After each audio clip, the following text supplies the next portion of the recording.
Hello बच्चों, कैसे हैं आप लोग। आई होप कि आप लोग अच्छे होंगे और आप सबकी पढ़ाई भी अच्छी चल रही होगी। तो अभी हम लोग करने वाले हैं क्लास 8 बिहार बोर्ड की मैथ की बुक से पेज नंबर 90 और पेज नंबर 93 का स्वयं करके देखिए। ठीक है, तो इसके पहले जो भी जितने पेज में आपको इस तरह का प्रॉब्लम दिया जाता है स्वयं करके देखिए, मैंने उन सबको समझा दिया है, आप उसको भी देख लीजिएगा। इसका जो एक्सरसाइज है उसको मैंने पहले ही समझा दिया है पूरे कॉन्सेप्ट के साथ।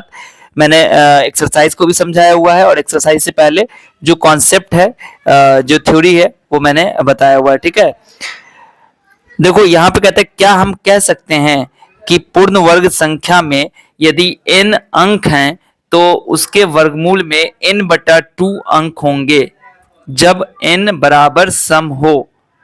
ठीक है, या n+1/2 अंक होंगे जब n बराबर विषम हो। कहने का मतलब यह है कि ये आपसे पूछ रहा है क्या हम कह सकते हैं, इसका मतलब आप हाँ या ना में जवाब दीजिएगा। ठीक है, क्या कह सकते हैं, ये कह रहा है कि एक पूर्ण वर्ग संख्या, कोई भी पूर्ण वर्ग संख्या अगर आप लेते हैं और उसमें n अंक हैं, ठीक है, मान लो 4 है, 5 है, कुछ भी है, तो उसके वर्गमूल में n/2 अंक होंगे। उसका वर्गमूल जब निकालोगे तो उसमें n/2 वर्गमूल यानी कि उसका आधा, जैसे 4 है तो उसका आधा, ठीक है, 5 है तो उसका आधा, है ना। इस तरीके से कह रहा है कि n अंक होंगे हैं तो उसके वर्गमूल में n/2 अंक होंगे जब n/2 अंक कब होंगे, जब n सम हो यानी कि इवन नंबर हो, और n+1/2 अंक होंगे जब n विषम हो। यानी कि अगर आपके पास n मान लो विषम संख्या है, ठीक है, मान लो सपोज दैट आपके पास जो संख्या दी गई है उसमें 7 अंक हैं, तो 7 क्या विषम हो गया, तो उसके वर्गमूल में कितने अंक होंगे, 7 + 1/2 यानी कि 7 × 8/2 यानी कि 4 अंक होंगे। तो ये कह रहा है कि क्या ये हम ऐसा कह सकते हैं, बिल्कुल हम ऐसा कह सकते हैं। एग्जाम्पल के तौर पे अगर हम आपके सामने कोई नंबर लिखते हैं, ठीक है, अब आपको ये देखना है कि वो सम है या विषम, पहले ये देखना है।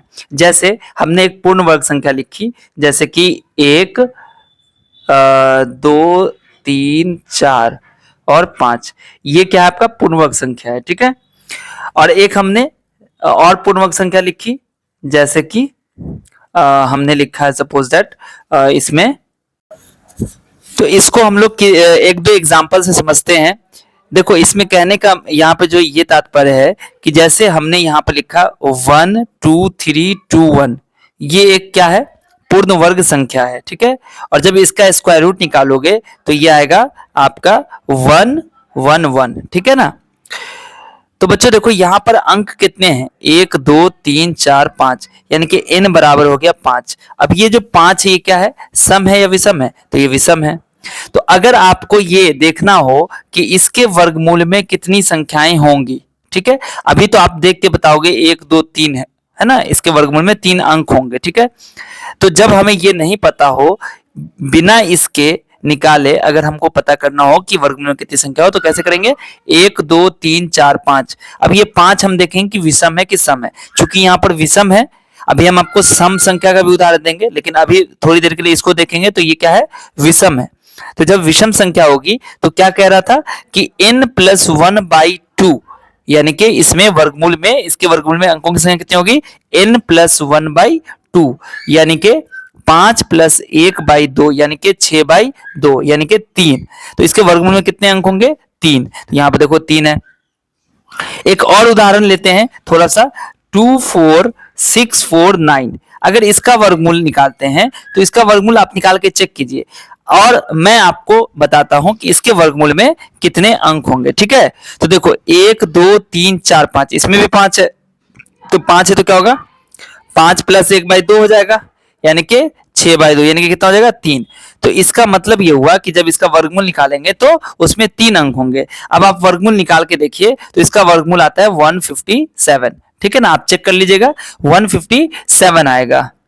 ठीक है, इसके बाद हम कुछ ऐसा एग्जाम्पल लेते हैं जिसमें सम संख्या हो, यानी कि यहाँ पर जो n आपका आ रहा है ये विषम आ रहा है ना, 1 2 3 4 5, लेकिन अगर हम सम लेते हैं, सपोज दैट हम यहाँ पे लेते हैं कोई एक ऐसी संख्या लेते हैं, जैसे मान लो सपोज दैट आप ले लीजिए 100 100 ले लीजिए, या फिर आप ले सकते हैं सपोज दैट 100 का स्क्वायर कितना होगा, 100 का स्क्वायर हो जाएगा 1 2 3 4। ठीक है, ये नहीं होगा क्योंकि इसमें भी फिर से 5 आ गया।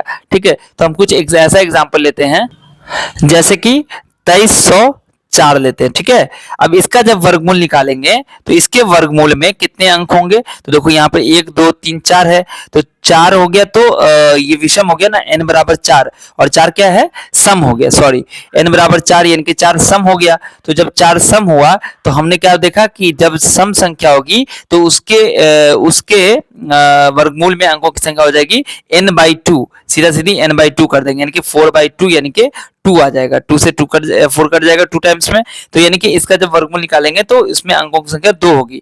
तो आप जब इसका वर्गमूल निकालोगे तो निकाल के देखना 48 आता है, और 48 में अंकों की संख्या कितनी है, 2। तो इस तरीके से हम यहाँ पर जो हमें क्वेश्चन पूछा जा रहा था कि क्या हम कह सकते हैं कि एक पूर्ण वर्ग संख्या में यदि n अंक हो तो उसके वर्गमूल में, ठीक है, n/2 अंक होंगे जब n बराबर सम, और n+1/2 अंक होंगे जब n बराबर विषम हो। ठीक है, और आप ये लिख लीजिएगा। ओके, मैंने जो लिखा है आप इसको लिख लीजिएगा, आप अपने से बना के भी लिख सकते हैं। चलिए, इसके बाद हम लोग चलते हैं जो इसका पेज नंबर 93 पर देखो, यहाँ पर ये जो पेज नंबर आपका 93 है, इसमें भी आपको दिया गया है, स्वयं करके देखिए।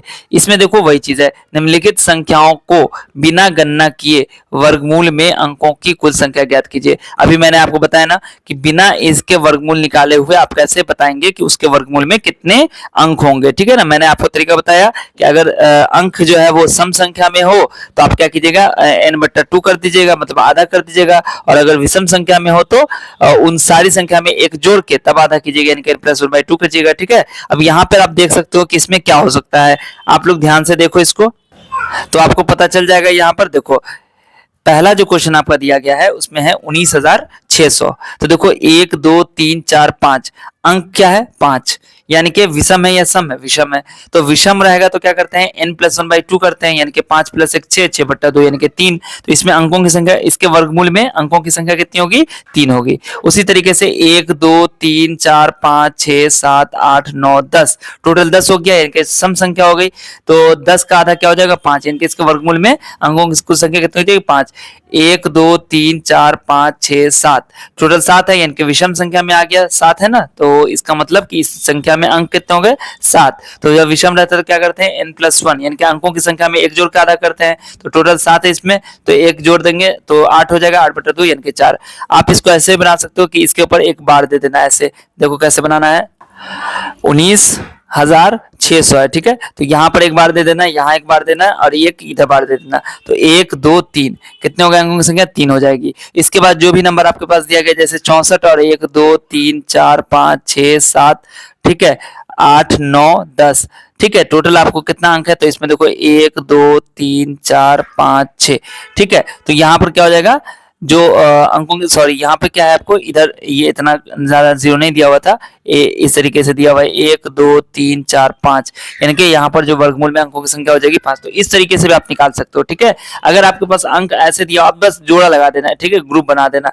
कोई भी सपोज दैट मान लिए ये पूर्ण वर्ग संख्या है या नहीं है, अभी हमें पता नहीं है, बट मान लेते हैं कि ये पूर्ण वर्ग संख्या अगर है तो बस आपको क्या करना है, जोड़ा बना देना है, और जो नहीं बन रहा है उसका एक उस पर दे देना है। तो यहाँ पर कितना जोड़ा बन गया, 1 2 और ये तो 3, तो यहाँ पर जो वर्गमूल में अंकों की संख्या होगी वो 3 होगी। तो इस तरीके से भी आप बना सकते हैं। ठीक है, आई होप कि आपको समझ में आ गया होगा।